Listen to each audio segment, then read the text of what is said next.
Why the hell is Elon Musk's xAI company really fighting against laws meant to stop explicit deepfakes? A school in New York just tried to bring an AI robot connected to a sex doll company into classrooms. How Trump's war in Iran secretly created the perfect conditions for a global ecological disaster. Or the Anthony Fauci situation just spiraled out of control today and it's just gonna get worse. And I got a special surprise for you after the first story today. We're talking about all of that and even more on today's brand new Philip DeFranco Show, you daily dive into the news, starting with this. You're seeing problems with sexual deepfakes just getting worse and worse, and then you're also seeing a lot of people putting the blame on Elon Musk specifically. And that's because not only, is xAI getting sued over Grok's sexual content, but his company is also filing lawsuits against efforts to regulate this kind of material. And so actually a great place to start here is with this wild case out of the UK where you have a lawmaker saying that Grok was used to create sexual videos of her, including ones depicting her being violently assaulted. Or you've got Labour MP Jess Asado suing xAI after she was one of just many women targeted by a wave of sexual deepfakes earlier this year. And she says that users specifically targeted her this way after she criticized Elon Musk and Grok, and the examples are incredibly disturbing. In one prompt, an ex-user asked Grok to depict her with a group of Pakistani men around her as one put a chloroform cloth over her mouth and she passed out onto a couch. And actually, not only did Grok deliver on that, but it also added details. Things like her wearing a skirt that the men were pulling, so it was clear that she was being undressed against her will as the men were preparing to sexually assault her. And now in this new court filing laying out her case, her lawyers say that Grok was specifically instructed to operate with, quote, no restrictions on adult sexual content or offensive content, and no restrictions on fictional adult sexual content with dark or violent themes. And on top of that, the tool was apparently instructed to assume good intent from the people submitting prompts. And so you had Asada writing, what happened to me and others was not an accident. It was a choice made by xAI. I am holding xAI accountable for the harm they designed into their product. And even the legal director of the firm representing her adding, Grok did not malfunction. Grok behaved according to the choices its designers made. Those choices should carry legal consequences. And so now you have her seeking an order requiring xAI to implement effective and permanent technical measures to make sure that Grok cannot make this kind of sexually manipulative material. And while the company, they've reportedly not filed a legal defense there yet, they are taking action over in Minnesota. And that's because just this week, you had xAI filing a lawsuit over the state's new law banning nudification apps. And specifically of this law that's set to go into effect over the weekend, forbidding the use, advertisement, and dissemination of nudification technology. Right, and companies could face a $500,000 penalty each time that law is breached. But in their complaint, you had xAI arguing that the law is clumsy and imposes an overbroad, content-based ban on free speech. So they added that the company does not contest Minnesota's interest in prohibiting the dissemination of artificially generated new images of real people without their consent. Then also claiming the statute Minnesota enacted extends far beyond that goal, exposing a wide array of protected speech to civil liability. Saying the language of the law specifically punishes AI companies that allow users to depict and alter intimate parts, but claiming its definition of intimate part is not very clear or specific. And then you also had them claiming that this could prevent people from using the technology to engage in political commentary and satire, including examples where politicians have technically been undressed to some extent, and saying these would be targeted by the law, even though they are not a form of revenge porn. Though unsurprisingly, leaders in Minnesota are still standing by the law, with, for example, Governor Tim Walz responding by writing, "See you in court, creep." And then slightly longer, you had the state's Attorney General, Keith Ellison, adding, using AI to generate nude images of people against their will is appalling. There are plenty of worthy debates to have about AI. This is not one of them. While you have xAI insisting that it already strictly prohibits users from making non-consensual explicit deepfakes, and they've gone after those who evade these rules, it's really not that hard to find examples of it still happening. Like, you don't need to give them the extra traffic, but if you go on X and you type in literally any female celebrity's name, which again, I'm not recommending you do, you will very likely find AI image after AI image of them in lingerie or some sort of revealing thing. Though also, if you do Sydney Sweeney, you'll also specifically see her in very revealing Nazi attire at times. Right? We didn't even have to dig to find a lot of this stuff. A lot of these were like the first or second posts that turned up when you search people's names, and these were made in recent days or weeks. And the thing is, like, while a lot of the Grok AI controversies are new to this year, this is a very, very old and unresolved issue. I mean, back in June of 2023, less than a year after Elon Musk took over Twitter, NBC did that massive report on how deepfake porn on internet creators thrived on the platform, largely thanks to gaps in content moderation. And then in 2024, there was that whole scandal of Taylor Swift deepfakes flooding the platform. And while yeah, it caused a lot of outrage, people paying attention to the problem, did it solve it? No. In fact, by 2025, when Grok was even more popular, its spicy mode, which is a thing, allowed you to make images of Taylor like it was never even a problem. And so then earlier this year, when it felt like every other post on Twitter, it was someone asking Grok to put a girl in a bikini, you then had creators speaking out, right? And also wondering how after years of enduring this, nothing's been done. You even had big online creators like Pokimane, who's dealt with the issue herself, saying, and it's clear to me that this has only gotten worse, especially because there's a certain platform that is not only allowing these images to be freely distributed, but literally has a built-in tool that allows people to create it. And I am just shocked at the lack of progress that we have made. Legislation feels like a freaking snail in comparison to the torpedo that is technology and AI. So in this world where we've been dealing with it more and more, and the technology is getting better and better, and it still feels like there's no way to protect ourselves, it then also is unsurprising to see that there are other lawsuits out there targeting xAI. And that even includes one from one of the mothers of Elon Musk's children. Are you at Ashley St. Clair filing a lawsuit, and just like a lawmaker in the UK, she claims that Grok is unreasonably dangerous as designed. And in fact, even teenagers are suing the site for being victimized by illegal child sexual abuse images. But hey, while we wait to see how all this plays out, I would love to know your thoughts, reactions, and where do you think that everything's gonna go from here? I mean that both with Elon Musk and the specific lawsuits that we're seeing here, as well as just general deep fakes and regulation around them. Right, and then actually, next up from that, I have something very special, just so super important for you,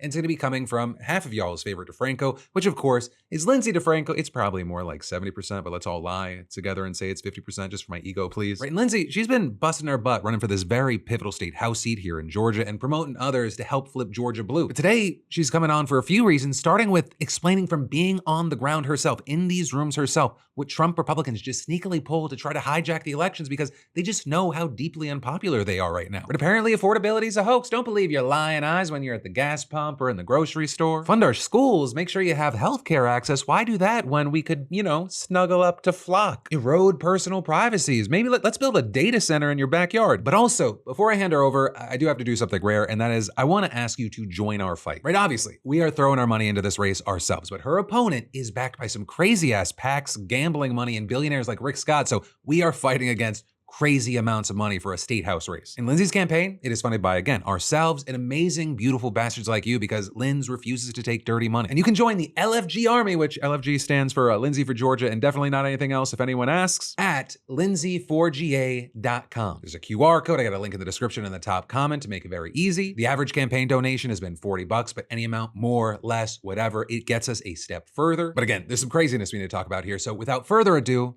my better half. Oh, hey everybody, it's me again. Remember me? I'm Lindsay, I'm Phil's better half, and I am running for State House in Georgia in District 47. District 47 covers places like Roswell, Alpharetta, Milton, Mountain Park, and Freeholm. Just little parts of them, but don't worry, I have a map. This is the map. Are you in District 47? And I know what you're thinking. Is it a lobster?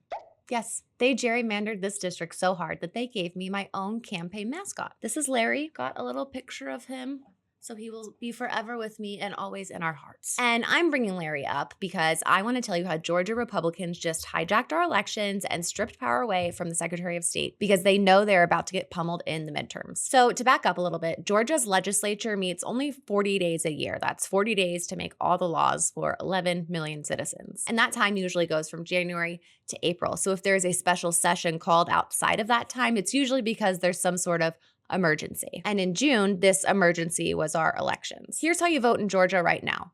You walk into the polling place, you use a touch screen to select who you want to vote for, and then a ballot prints out.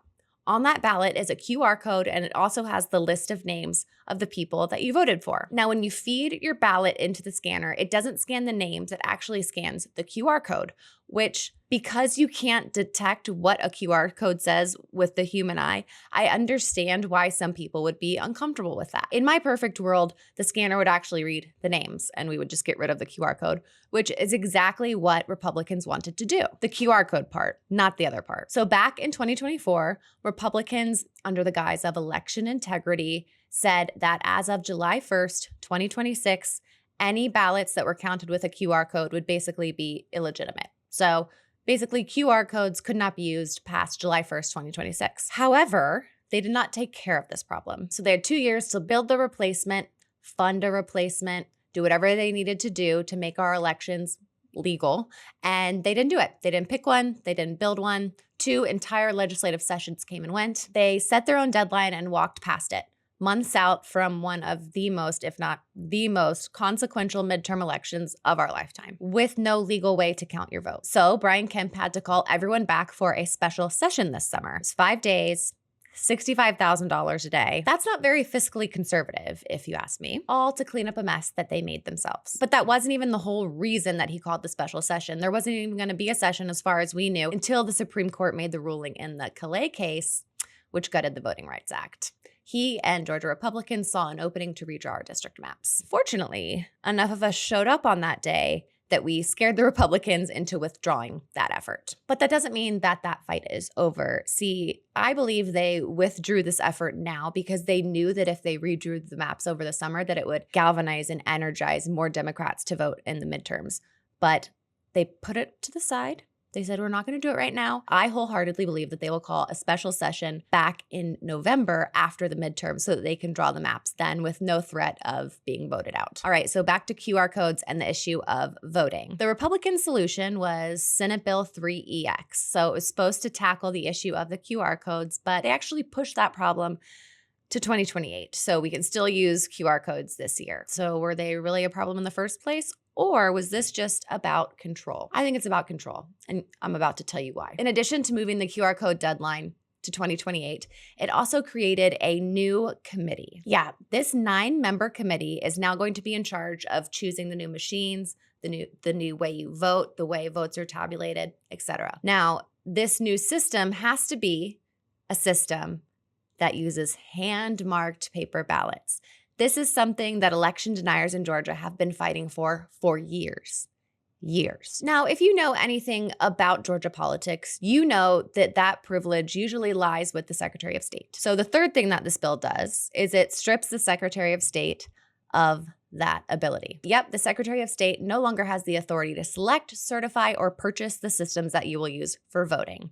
And all of that power is handed to this 9-member committee. The Secretary of State is Georgia's chief election official. This is a person that you elect specifically to run your elections. And the legislature just took that single biggest decision away from someone that you vote for and gave it to a board that is appointed. Now, I went to these meetings. I was in these meetings because I like being in the room where the decisions are made and the discussions happen because there's so much context that you can miss when you're not there. In these hearings, one of the Democrats brought up an issue that is very glaring to me, and it's that the bill had no guarantee that this would be a bipartisan committee. In fact, the Democrats there proposed an amendment that would guarantee at least few of the seats would go to Democrats, and the Republicans voted that down. They said, nah, just trust us. So there are 3 ways that these 9 seats will get filled. First, current Republican Governor Brian Kemp gets to pick 3 of them. 3 will get picked by the Republican House Speaker, and then 3 will be picked through Senate committee assignments, which the Republicans currently control. So that was the plan from June until today, and today they just announced who's going to be on this committee. There's going to be 8 Republicans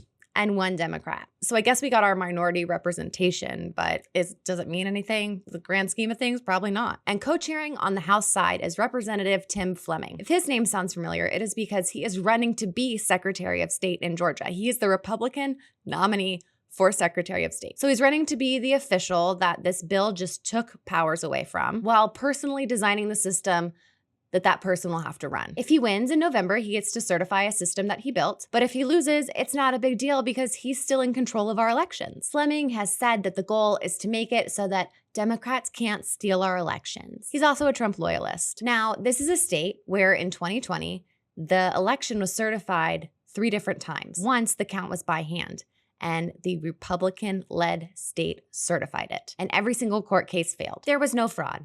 And to be real, the grudge here was never fraud. It was all about taking control of these elections. If anything, they had a grudge with current Secretary of State Brad Raffensperger, who refused to find 11,000 votes for Donald Trump in 2020. Here's why I'm telling you all of this. This isn't really about QR codes. This is more of an x-ray of how Republicans have been running Georgia for the past 2 decades. They pass a law they don't fund, they pass a deadline that they set, and they bill you for the cleanup. And they use that cleanup to take power away from someone you elected and hand it to themselves. And their whole strategy depends on the ins and outs of everything being so boring that you don't notice. And you'll find that same sort of playbook everywhere else. They take money out of our communities and they don't send it back. They don't reinvest in our own communities. They chronically underfund our public schools while your property tax bill rises because they refuse to pay their fair share. We're one of only a few states that has refused to expand Medicaid, despite the fact that the federal government keeps offering to give our money back to us and cover 90% of it. Data centers and subdivisions are approved faster than the roads and the water that support them. Women in this state are still dying because of the 6-week abortion ban. And even this summer in special session, they tried to pass a property tax cut that was really just shifting the burden onto sales tax. They wanted to cut the property taxes and raise the sales tax by 1%. For the Republicans here, the problem is the product. They've been saying they're going to cut property taxes and solve all these issues for years. But if they do that, they'd have nothing else to run on. So I'm running in District 47. It's the first time that this seat has been open in 24 years. We have had the same representative for 24 years, and I'd say it's time to change that. Now, the person I'm running against is 24 or 25, depending on which voter registration or voter software you're looking at. 24 or 25 doesn't matter to me. It's all the same. And he works for the mayor of Milton at his private wealth financial firm. He is the handpicked successor for the seat thrust forward by establishment Republicans. Many of the people who have endorsed him and are behind him are election deniers and controversial figures in their own right. He's here because the establishment picked him. I'm here because I got sick of waiting for someone to solve these problems, sick of waiting for somebody to stand up for our people and say it like it is. His website is full of Fox News talking points and dog whistles. He doesn't say anything about healthcare other than that he agrees with the abortion ban. Nothing about funding our public schools or housing or affordability. Which brings me to the part where I ask you for something. Last time you guys helped me so much when there was a fundraising deadline, and there is another one. But this time it's even more serious. Elections are incredibly expensive, and from day one, I made a promise to myself and to others that I would never take corporate money, PAC money, special interest money, gambling money, none of that. I have a 100% grassroots funded campaign. But that also means that spending for my opponent, where he is taking all of that money that I just mentioned, they are way outspending me. All of these corporate PACs and special interests and the gambling lobbies are outspending us. It seems like they have unlimited money. Now, I will still refuse to take that money, and I will always rely on grassroots support, but I need your help. The fundraising deadline is on Friday. And it's very important this time because we are getting closer and closer to the midterm election. You're going to scream when you hear my goal, but I think we can do it. Last time I asked you guys to help, we raised $50,000 in 2 days. This week, I have set the goal for myself from Monday to Friday.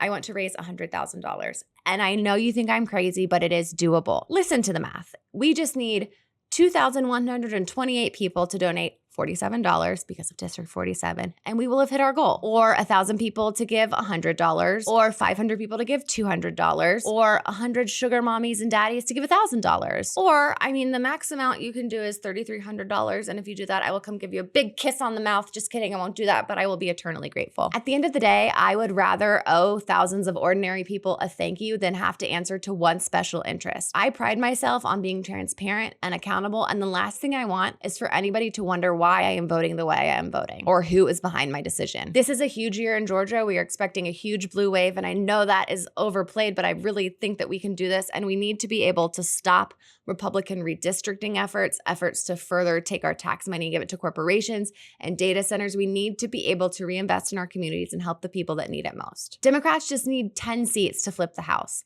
In 2018, we picked up 11 seats. That was the last midterms under this president. So it's not unheard of, and it is definitely achievable. Your state legislatures act as a firewall between you and the federal government. And right now, there is no wall. They're like, come on in. We need to empower ourselves and our legislature to fight back against government overreach. So if you'd like to contribute, I'd love if you would go to lindsayforga.com/donate and donate what you can. I really think that we can achieve this. And when we do, I promise to use it wisely and make it go as far as it can, getting out the word. Also, I am going live tonight with Phil and maybe a couple of other nights to fundraise even more and to chat. So make sure you subscribe to youtube.com/@lindsayforga. So thank you for listening. This is a once-in-a-lifetime election. I really appreciate your support. And you can have Phil back now. She's just the best. Obviously, I'm biased, but hey, if y'all would like to chip in with me, again, like she said, go to lindsayforga.com/donate. And we would love to absolutely have you for tonight's live stream. There's also going to be more. And so to make sure you see that, because most of those are going to be on her channel, subscribe to it. I've got a link in the description for you. It's also in the pinned comment. And on YouTube, I even uploaded today's show as a collab, so you can just boom, boom, it's easy 2-click way to subscribe to her channel. And then there's more we got to dive into in just a minute. But first, let me thank a sponsor and start with Safia R. You're going to see a New York Mets game, and all you had to do was enter our weekly $500 SeatGeek giveaway. Because for the rest of y'all, if you don't know, today's sponsor, SeatGeek, they've doled out nearly $60,000 to you guys to get you off the couch and into the comedy club, the stadium, or a concert hall since 2024. Right? And it's been awesome to see. And if you haven't entered yet, now's the time. Summer's here, the events are stacking up, baseball, soccer, tours for Bruno Mars, Ariana Grande, your favorite comedians. If you can, get out there, and for this giveaway, it's free to enter and takes 2 seconds. Because SeatGeek, they're the #1 rated ticketing app with over 28 million downloads and tickets to over 70,000 events, sports, music, comedy, theater, you name it. I mean, go now, look for tickets to literally anything, and just download the app or hit the link in the description and use code PHIL10 for 10% off your purchase on SeatGeek, and that's new customers and all. And next, and this part is key, add that code to your SeatGeek account. That gets you the 10% off and enters you in for your chance to win the weekly $500 giveaway, no purchase required. And SeatGeek vets, you've used it before. We'd never leave you out. Add code PHIL10 to your account and you're entered too. But yeah, scan that QR code or click the link below, add code PHIL10 and go make some memories. But then diving right back into the news, you've got AI-powered robot teachers being sent into classrooms by a company that also makes sex dolls. Right, so unsurprisingly, it's turned into this whole thing in upstate New York where they're really trying to deploy a robot teacher. Or at least I should say they were until the backlash from real teachers and parents made them hit the pause button. And specifically, I'm talking about the Salamanca City Central School District and their $60,000 purchase from Realbotix. And the idea is that you have this humanoid robot, her name's Sally, or its name is Sally, and it has silicone skin and long hair, and it'd be deployed into classrooms as soon as this fall to provide learning support for both teachers and students. And while at this point, it's not meant to replace a real person who's in charge, it is a stationary figure that students can interact with and teachers can utilize if they ever lose their place or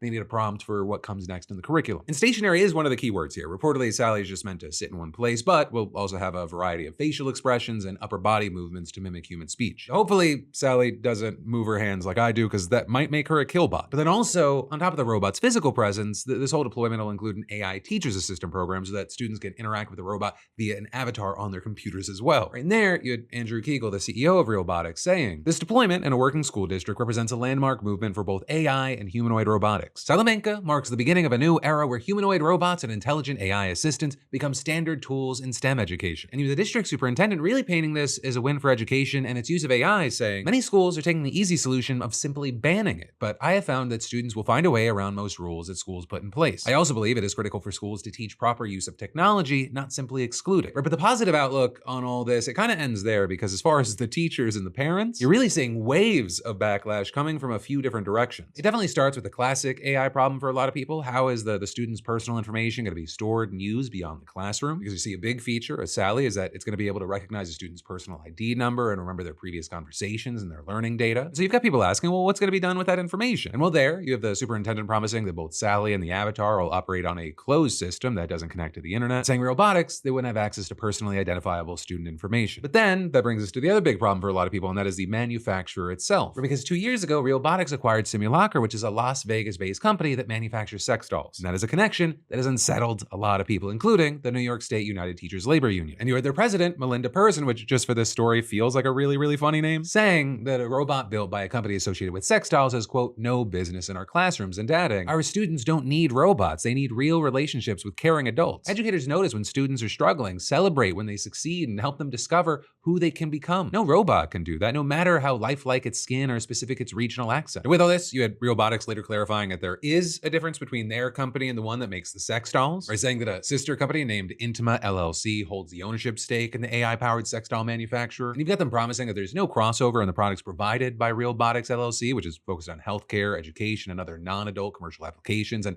Intima LLC. And they even issued a statement responding to the backlash, reading, "The two subsidiaries maintain their own management, personnel, payroll, facilities, manufacturing operations, product development, and market strategies." And then both the company and the district superintendent made it very clear that Sally is programmed to steer clear of inappropriate topics like sex, violence, and gambling. Still, any sort of even remote connection between something so blatantly sexual in a classroom, that is enough for a lot of the parents to feel uneasy. And then on top of that, you have the school itself, right? Salamanca is located on the Seneca Nation Reservation in upstate New York, and it serves a large Native American population. In fact, it's the only incorporated city in the United States located entirely within a Native American reservation. And so you have a lot of the teachers taking issue with this program being launched there, of all places. And that includes Sierra Mae Abrams, who's a substitute teacher at the school, who told The Guardian, "Out of all the schools in New York State, let alone in the US, they chose to experiment on Native American children yet again." And adding, "Our culture is struggling to stay alive due to the impact of the Native American boarding schools and what they did to our elders. We live on the only reservation located in a city, so it's just absolutely insane that we're the ones, quote, testing it out." And then you're also seeing backlash from other individuals like State Education Commissioner Betty Rosa, who's raised a lot of serious concerns. And just to name a few, you've got student data privacy, the role of the robot in teaching, and what safeguards are going to be implemented. And now, whether it be because of one of those issues or all of them, you have the school just announcing that they're going to hit the pause button, with them promising to work with the New York State Education Department on student data privacy agreements, as well as, quote, "incorporating input from our community." And you had Realbotix saying that they respected the decision and encouraged due diligence, and added, "We want the program to be demonstrably safe, fully district approved, and strongly supported by teachers," and saying, "We stand firmly behind the program as a supportive tool designed to assist teachers and students, not replace them." Though I can't imagine that this is over, especially because the district did already spend $60,000 on this robot. Right? And then next up from that, no transition for this one, you've now got Anthony Fauci pleading the fifth to avoid potential prosecution, and the Republicans, they want to prosecute him for pleading the fifth. And you've got all of this coming just a few days after Rand Paul, right, the chairman of the Senate committee that Fauci was compelled to present himself before today, releasing more than 1,100 pages of Fauci's private diary entries from during the pandemic without saying how he got them. And you had Rand Paul referencing those pages when he kicked off today's hearing by blaming Fauci for the millions of worldwide deaths from COVID-19. Publicly, Anthony Fauci promoted the theory that the virus arose naturally,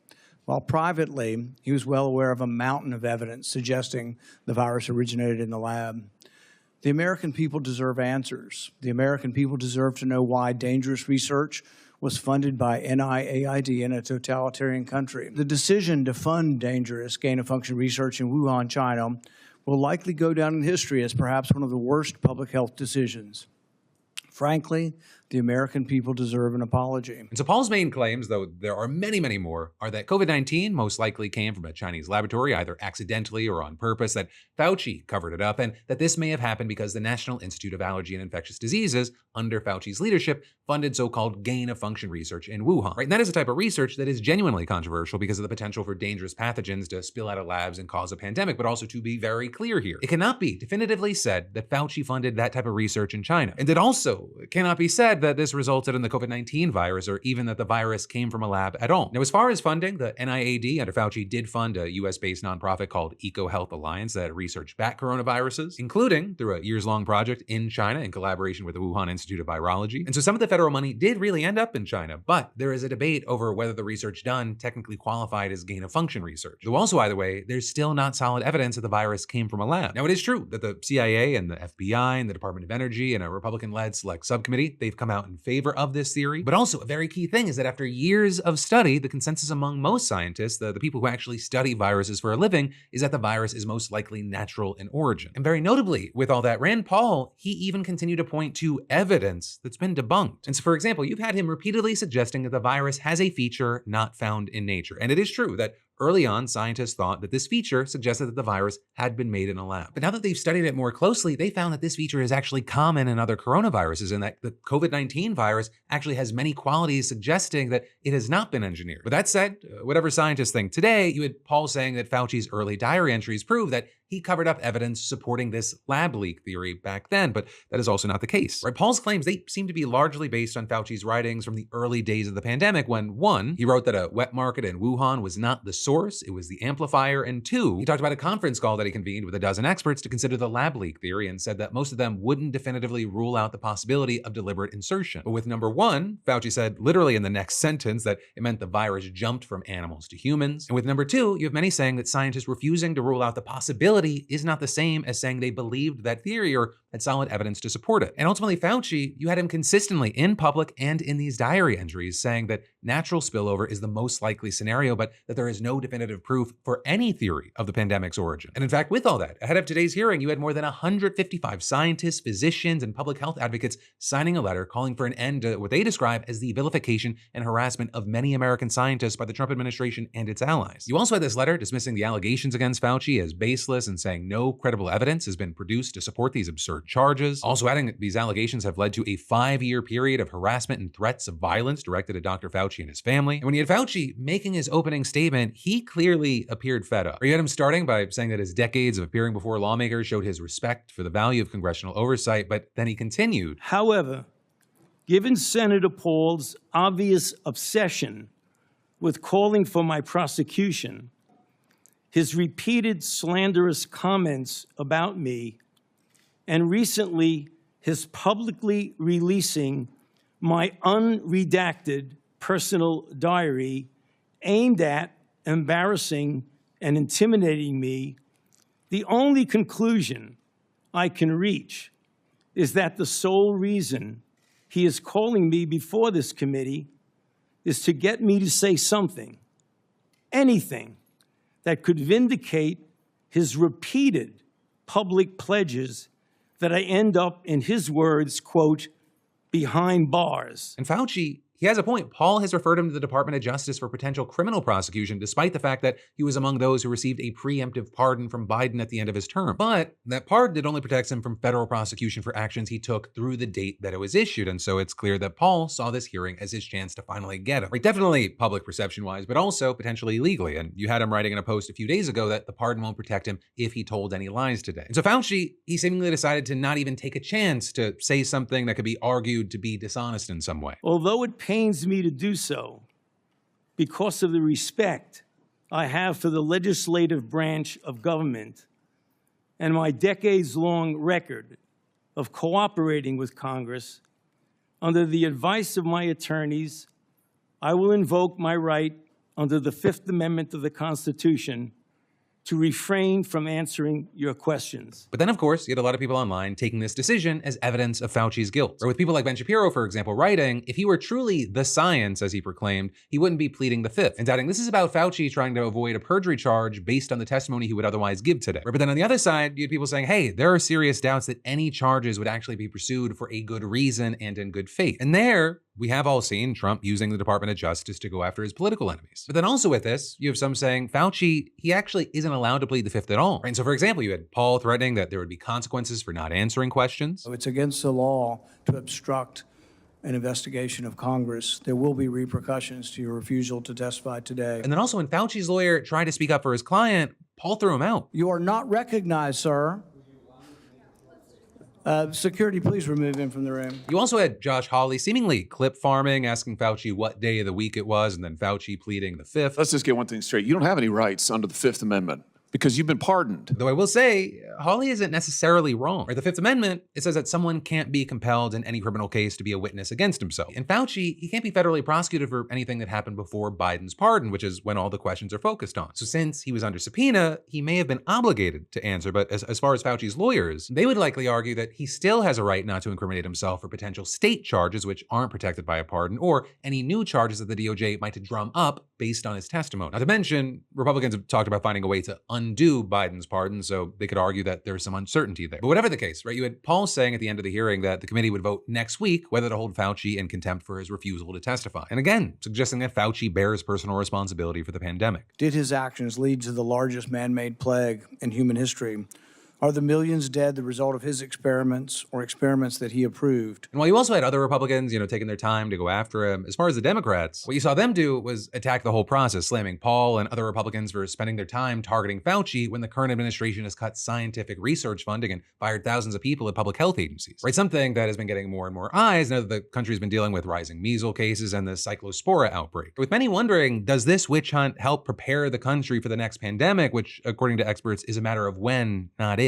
And then there's more we got to dive into in just a minute, but first let me thank a sponsor and say, we've gotten pretty good at protecting our phones with Face ID, two-factor authentication, and password managers. Somehow, the account that controls almost everything else is still the one we think about the least, our email. And that's why I'm glad today's sponsor is Proton Mail. Think about everything that lands in your inbox: password resets, receipts, private conversations, travel confirmations, financial stuff. It's basically the control center for your digital life. And Proton Mail is built differently. It's a free email service designed around privacy and security, not collecting your data. With zero-access encryption, your emails are encrypted so that not even Proton can read them. And Proton Mail also blocks trackers inside of emails by default and doesn't scan your inbox to build advertising profiles. And the nice thing is you don't lose the features that you'd expect from a modern email service. You still get automatic inbox organization, one-click unsubscribe, phishing protection, and tools to help keep your inbox under control. And if you're worried about switching, Proton Mail's Easy Switch. It imports your emails and contacts from Gmail or another provider in just a few clicks. You can even send and receive emails from your existing Gmail address inside Proton Mail while you transition. Nothing gets lost and you can leave whenever you're ready. So hey, get Proton Mail for free at proton.me/Philip DeFranco, or just scan that QR code. It's proton.me/Philip DeFranco to get started today. But then diving right back into the news, you now have scientists ringing that alarm bell about one very unexpected but potentially devastating consequence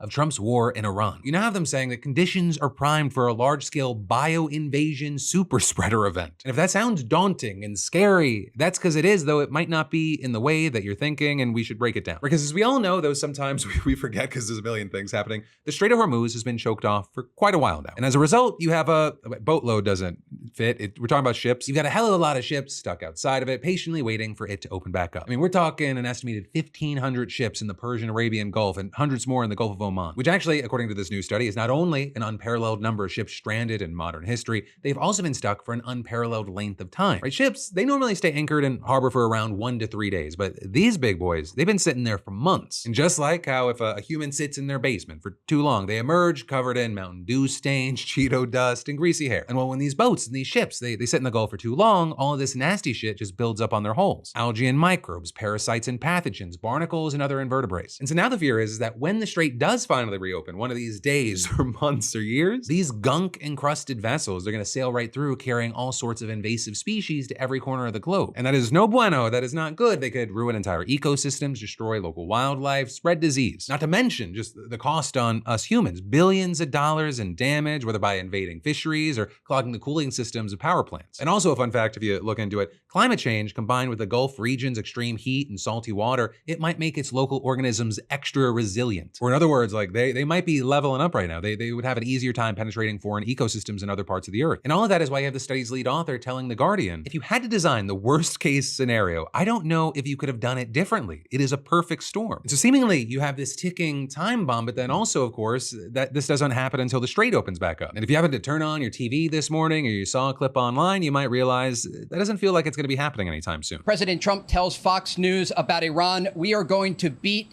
the effing S out of them. He went on to say, we'll be hitting them hard. They're going to get a beating. Right, so a downgrade from his a whole civilization will die tonight threats, but still threats. So of course, this whole Trump-Iran thing, it's been a roller coaster. This game of he loves me not, kind of ever since this whole thing started. And the most recent, we'll call it storyline, is, they first agreed to a 2-week ceasefire in April, but then the fighting started back up just days later over the Strait of Hormuz. With that, then continuing until June, when both sides agreed to stop fighting for 60 days. But then it didn't make it to the end of the month before fighting broke out again. But then days later, they went, oh, okay, well, let's chill out in the Strait for real this time. But then several days after that, they started fighting again, with that lasting for 2 weeks. And then this time, without even a formal agreement, the fighting paused for several days, though both sides kept threatening each other, which then brought us to this morning and the reason that Trump promised to beat the fucking shit out of them because the conflict blew up yet again. Or with Iran confirming that it launched a barrage of missiles at a U.S. base and Central Command headquarters in Jordan. Though notably, you had the U.S. saying that all of those had been intercepted and destroyed and that there were currently no reports of casualties. But still, you had Trump pissed or acting pissed, calling it a surprise attack and saying that the US had only been given a few minutes notice to shoot down the missiles. But also, while it's true that this attack, unlike most of Iran's previous ones, didn't come as retaliation for US airstrikes on its territory, it also wasn't totally unprovoked. Right? For one, Trump's blockaded the country's ports, so that's arguably an ongoing act of war in itself. And for another thing, you had Trump going on Fox and Friends last night saying shit like this. If they don't make a deal, the bridges are going to be gone. Literally in less than, I would say in 2 hours, most of the bridges, the major bridges will all be gone.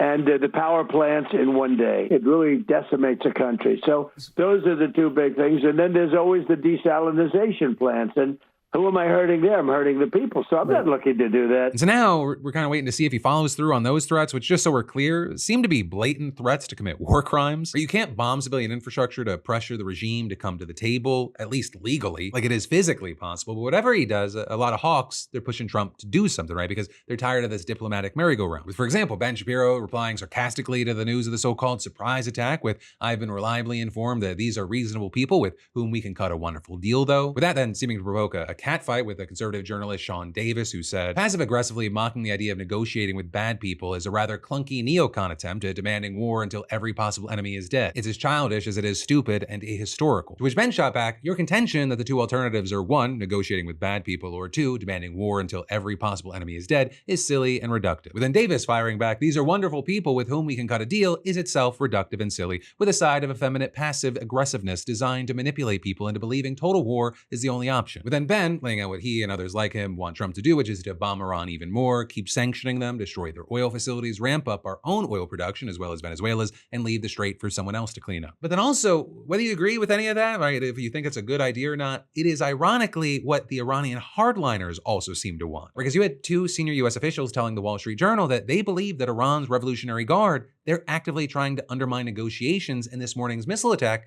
may have been part of that effort. Because Iranian leadership, they know the American public has very little appetite for this war. And so they believe time's on their side, especially with the elections coming up this November. And at the same time, American munition stockpiles are said to be dwindling. And that's as you have Reuters now reporting that Iran's expecting the first of several shipments of shoulder-mounted anti-aircraft missile launchers from China soon. But also, according to Trump, their military was completely obliterated 5 months ago, and so I'm sure, the 50,000 American troops in the region, they're not going to have anything to worry about. But that, my friend, you beautiful bastard, is the end of today's show. You've also got 2 great options from here. One, you should definitely subscribe to Lindsay's channel. I'll link to it in the description, the comments, all the good places. It might even be on screen. And 2, of course, it's Wednesday, so I got a brand new episode of our Crashing Out podcast, which was a special one again. And personally, I recommend you take advantage of both of those things. But that said, no matter what you do, my name's Philip DeFranco. You've just been filled in. I love yo faces, and I'll see you right back here tomorrow.